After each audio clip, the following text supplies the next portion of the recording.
Olá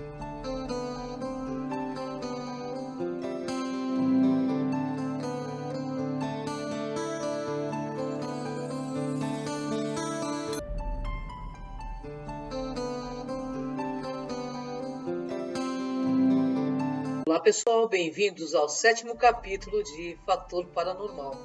Nos capítulos anteriores eu venho relatando a minha trajetória, porque eu desejo que vocês me enxerguem com os seus olhos e não com os olhos alheios. E também desejo facilitar o caminho desse autoconhecimento.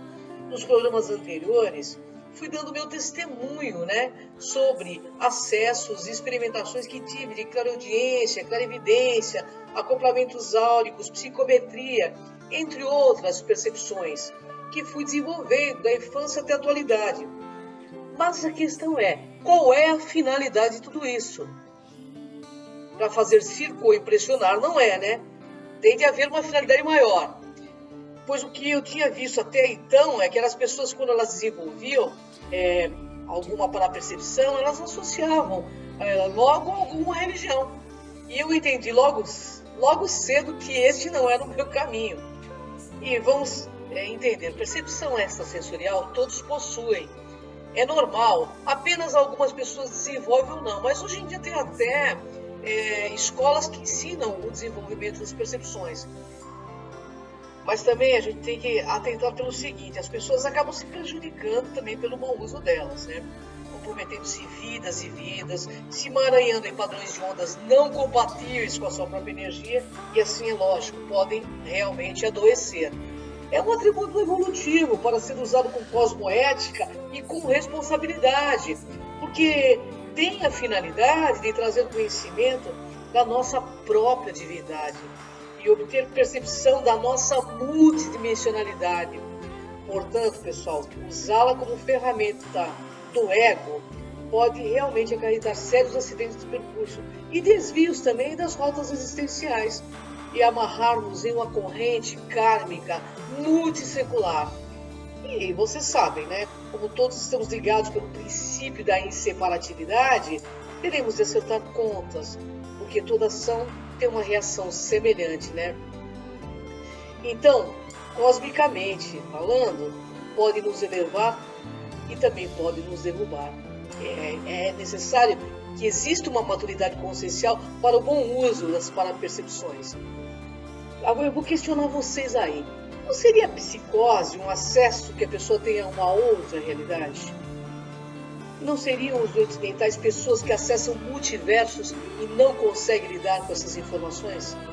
Bem, como eu disse, tudo isso são apenas questionamentos, ainda obviamente sem respostas. Mas hoje a psiquiatria admite a possessão. Pois é, fato é, as parapercepções sem maturidade consciencial geram também processos de assédios espirituais a essas pessoas que utilizam de forma equivocada, gerando sim desequilíbrio em suas vidas, incluindo distúrbios mentais graves. Afinal, parapsiquismo, sexto sentido, não pode ser usado a bel prazer. Mexer com forças e padrões de ondas que não estamos preparados gera um problema sim. A falta de conhecimento das nossas bioenergias e a do outro pode causar muitos problemas. Às vezes, as pessoas acham que conhecem, que sabem, mas achar não é saber. Achismo não é ciência do fato. Acham que estão lidando com entidades benevolentes e às vezes não estão. Estão sendo enganados da mesma forma que promovem enganos.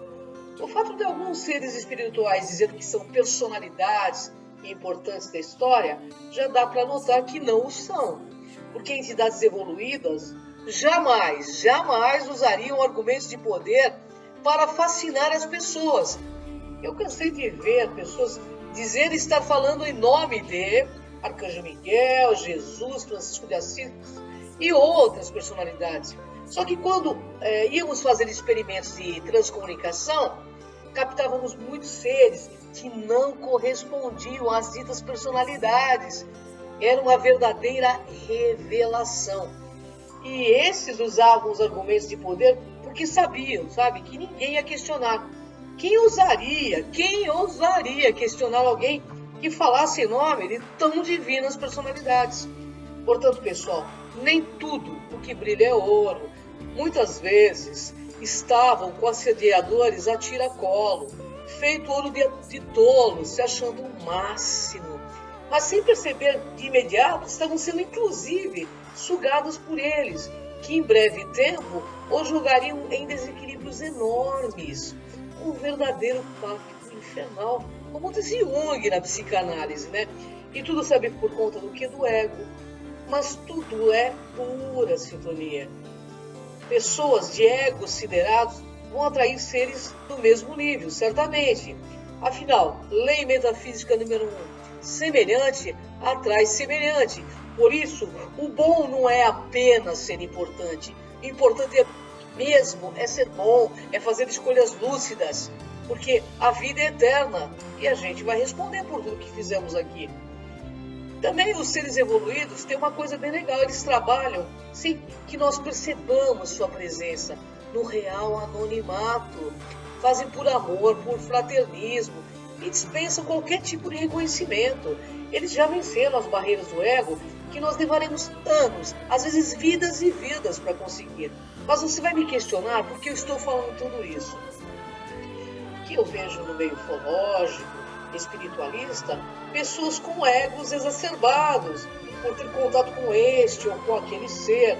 Mas saibam, às vezes são contatados porque são muito piores do que melhores. Vamos deixar claro aqui que ninguém é melhor do que ninguém. O fato de ter contato com ETs, espíritos ou com o que quer que seja pode sim te fazer melhor, mas também pode te fazer muito pior.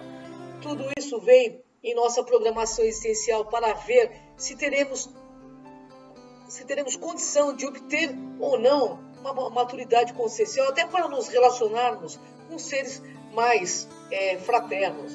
E também para darmos um passo consciente na nossa jornada evolucional. Bem, nessas épocas aí dos anos 80, eu e o Rafa fazíamos muitos experimentos. A gente usava as nossas parapercepções e várias vezes a gente se deu mal. Fizemos uma vez, pessoal, um círculo mágico que invocava elementais, achando que eles eram dóceis, tipo aqueles bonequinhos que vendiam naquela época da Além da Lenda, os duendinhos, mas logo em seguida nos arrependemos, porque nós vimos seres que sequer havíamos imaginado, são muito diferentes, dá muito medo. E alguns fenômenos começaram a ocorrer em nossas casas, como, por exemplo, sumiço de chaves, de documentos, copos explodiam, estilhaçados em 1000 pedaços, enfim. Nós nos sentimos com medo, tínhamos sonhos perturbados. Uma noite antes de dormir, eu senti uma presença no meu quarto e, com medo feito criança, eu cobri minha cabeça. Mas quando descobri a cabeça, achando que era apenas coisa da minha cabeça, minha imaginação, havia um ser estranho, em pé, diante da minha cama. Nessa época eu já morava no apartamento que eu tinha adquirido. Eu paralisei de medo. E não tinha mais vontade de ficar lá, não. Eu tinha medo de ficar lá. Só voltei quando meu amigo Evaristo, que era espírita, foi lá e detectou algumas entidades brincalhonas e pediu amparo para retirá-las. Só sei que por algum tempo a coisa serenou. Mas você veja bem, eu tinha um amigo que tinha conhecimento de espiritualidade e por lidar com isso. E se eu não tivesse um amigo que conhecesse profundamente, mas eu e o Rafa percebemos também logo de cara que estávamos abrindo uma verdadeira caixa de Pandora. Como vê, nem todo aprendiz se dá bem.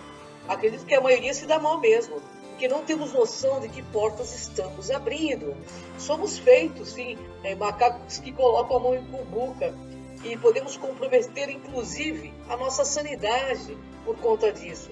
Precisamos antes desenvolver nosso autoconhecimento, nosso senso de ética, nosso raciocínio lógico, nossa criticidade, porque caso contrário, pessoal, podemos ficar borderline sim e desenvolver síndrome do pânico, porque o choque de frequências é grande. Nesses anos 80, eu também afirmei que eu viajava muito e isso estava me cansando. Eu estava prestes a me estabelecer em São Paulo, que já estava estável financeiramente, mas tinha aquela sensação de vazio interior, de não pertencer. Eu tinha muitos sonhos reais, me projetava muito, eu precisava ter respostas. O que eu vim fazer aqui? Para onde eu vou? De onde eu vim? Eu queria essas respostas. E elas podiam suprir o meu espírito, minha alma, porque eu não podia sentir-me tão estrangeira aqui nessa terra. Mas eu desejava conhecer. E entendi logo de cara que somente teoria, somente experimentação, somente isso não ia me trazer realmente conhecimento. Então eu fui buscar me experienciar em amplitude através e por meio do meu autoconhecimento. Por isso, pessoal, eu digo com conhecimento de causa, que as forças do cosmos, elas despertam na busca sincera do nosso autoconhecimento. É uma viagem interior profunda. É tão profunda que eu me sentia como se fosse uma sonda psíquica à medida da minha própria profundidade. E isso fazia com que eu enxergasse a minha escuridão, meu lado sombra. Mas também tinha uma coisa legal. Ao enxergar a minha escuridão, eu começava a vislumbrar a minha própria luz. E experienciar a minha autenticidade com seriedade de alma foi como ganhar uma chave que abre uma prisão. Mas somente com o verdadeiro comprometimento com a minha verdade interior, no reconhecimento das minhas inversões. Eu senti a firmeza do propósito, do espírito da razão brotando na minha alma, trazendo-me coerência e lógica para me reconhecer de fato como filha da luz. Percebi também que os pensamentos, sentimentos e ações puras transformam em verdades todos os fenômenos e possibilidades da vida e permitiram-me a essa viagem. E também entendi que nesta era não haverá mais dirigentes, nem mestres, nem gurus. Cada um deverá seguir o seu destino nas asas do seu próprio ser divino. Gratidão, pessoal. Até o próximo capítulo de Fator Paranormal. Espero vocês.